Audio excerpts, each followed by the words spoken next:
Yo, welcome to the first episode of Start Your Spark. Just as an introduction, Start Your Spark is a for teens by teens 10-part series that I launched so we can help teenagers find their entrepreneurial passions. As a matter of fact, START, S-T-A-R-T, and SPARK, S-P-A-R-K, are two different acronyms that are used to highlight the two different parts of entrepreneurial execution. The first one is plan, S-T-R-T, and execution, which is S-P-A-R-K. Also, it could be known as internalization and externalization. Right, you guys might be asking me this question right now. Why would you do such a thing? Well, I want to save the world. However, my God-given gift was not something like doctoring, or like being a lawyer, or being some kind of entrepreneur that is super crazy and super able to design something scientific to save climate change from ever happening in the world. I'm not that guy. However, my God-given gift is synthesizing, or in simpler Muggle terms, teaching knowledge.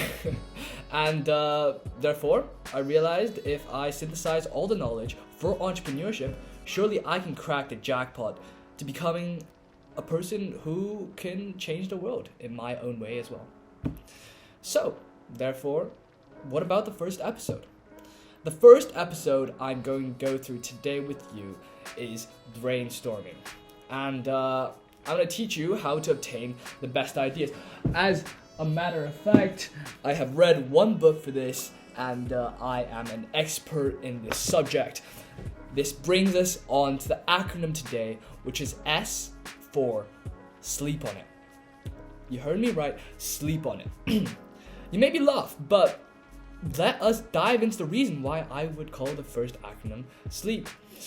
Sleep on it is in fact a double entendre. Sleep on it could mean, okay, I'm gonna literally sleep and brainstorm, which is also known as sleep storming. However, the other version of sleep on it as a double entendre is to take some time off and to genuinely brainstorm. Sleep on it could genuinely just mean the word brainstorm. And therefore, I'm gonna go through these two different things. I'm going to talk about the basics of brainstorming, and two, let's learn about sleep storming and other goofy tactics to upgrade your brainstorming technique that you have right now. So without further ado, what is brainstorming? A professor from Stanford puts it the best. It's to differentiate between convergent ideas and divergent ideas. And you might be looking at me and you're questioning, okay, what does this even mean, right? To explain it in simpler terms, convergent means ideas that are goal and or results orientated. That means that you are doing something just for the results. For example, you'd be studying for a chemistry test and you're just memorizing all the answers because all you want to do is to reach the result. The difference between convergent and divergent is that divergent is like you think about whatever. You think about the most ridiculous ideas, and these ridiculous ideas are, in a way, the best. If you think about an analogy, convergent versus divergent would be like a tree versus a straight line. All the branches on the tree are divergent because they're branching out and going in all different directions. Whereas convergent, you're just going in a straight line and you're just reaching the goal, which is the finish point. So in brainstorming, you want to have divergent thinking. And in a way, the more ridiculous your idea may seem, the better it technically is. Oh, right. You might be thinking, this guy is going to talk to me about mind maps. Jesus Christ.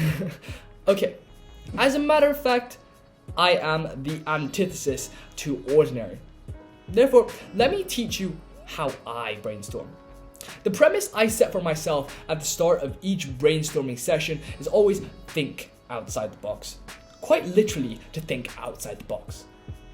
To put it in Muggle terms, I want to think about an idea that negates or opposes the status quo.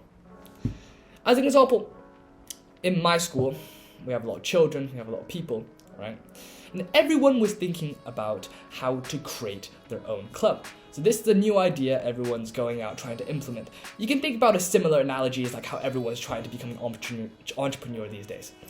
And me, what was I thinking about? I was thinking about how to create a club to help people create clubs. Wow. You might look at me and say, what the hell? Are you stupid? No. I'm not. What I just identified is that there is a demand from a target audience, right? The people in my school are needing a person to guide them to create clubs. And what do? I supply this demand by creating a club which teaches individuals the way to communicate with teachers in my school so they can make the clubs themselves and establish these clubs. As a side note, this is a good example because in life, what you're always trying to do is look for what's missing. Even in a saturated field, you're trying to go into like psychology or like biochemistry, always find a way to integrate your unique corners and edges to this field and change or even better the established status quo, because that is part of science. It's about changing and learning and developing. That's how we advance as a human race. Hey, you might be kind of lost right now. Why don't I just give you a definitive framework? Sure, why not? Let's look at the Socratic method. First of all, what is the Socratic method?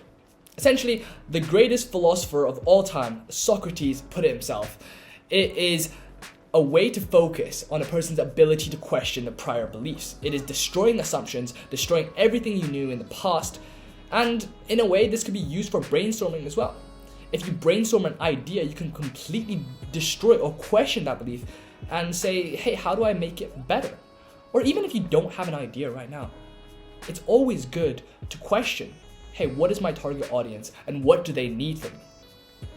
And what is the framework? 5W and an H. This is what we learned in primary school. The best: how, what, where, when, why, and whether. And you might be thinking, okay, where is the example? Let us say that you are trying to tackle the refugee crisis in Ukraine and you want to start a company to help refugees to find jobs abroad. Let's say that, right? Using the 5W and H approach, you can question yourself. Okay, well, you're questioning the target audience you're trying to target, right? So what do they need the most? That's using what. So through this first question, you need to use some deductive reasoning. Okay, this is also throughout the Socratic method and all of philosophy. You need to question yourself upon question to reach the sole purpose and the root of the thing you're trying to explore. And what you're trying to do here is, what do these refugees need most, right? Then you realize that these refugees need jobs, right? As they move abroad, they need jobs. But what they need for a job, they need a good CV. And what do they need for a good CV? They need language skills. So now you're thinking, how can I empower, right? Using how can I empower these Ukrainian refugees with English speaking skills? So you reach a conclusion, right? To create an online course or whatever that you might think is best to aid them with writing a successful CV in English. You see, this is already a very specific niche idea that you can implement, and I've only used 2 of the how and what. That is a really good method that you can try out for yourself. You see, then you can apply the rest of the words, right? When, why, whether, where, to the question to make it even more specific and make that idea your own. Okay, enough about the brainstorming framework. Let's look at my unconventional methods to brainstorm. First, sleep storming. You might look at me and think I'm crazy and whatever. That is the part of me being an unconventional thinker, I guess. Thank God I wasn't born in the Middle Ages where I would definitely be accused of being a witch. But, that never actualized and materialized.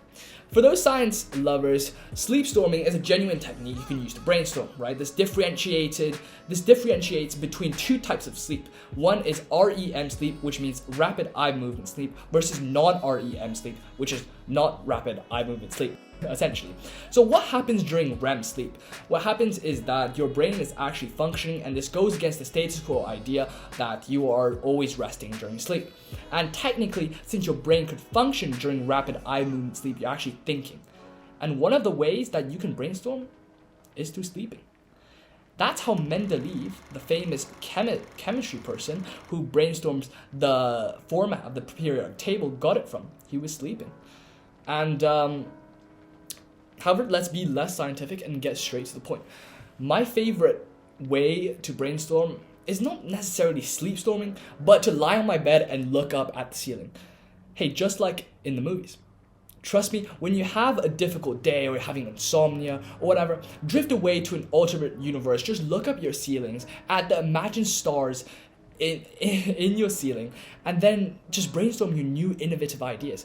The peace and quiet that envelops you at night allows for this kind of deep thinking, and there's no fact check needed. You think that this is the moment you get just to yourself and just for your original ideas. Similarly, you can try brainstorming in the shower or when you're running. Why, you may ask? What is the secret behind this? Well, this perfectly leads to my hypothesis. You brainstorm better when you are trapped in your own mental space. These moments I mentioned are times where you're off your stupid mobile phone, you're not thinking about other people, you're not interacting with the world, but you're completely alone.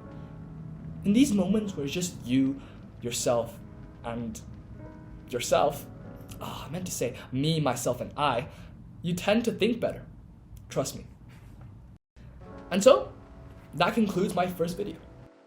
I hope you learned the ways of unconventional thinking, and please stay tuned for Start Your Spark Part 2 when I'll be talking about teams. You may think, oh, that's really boring. But trust me, I have a way of turning boring things and mundane ideas into peak comedy and works of art.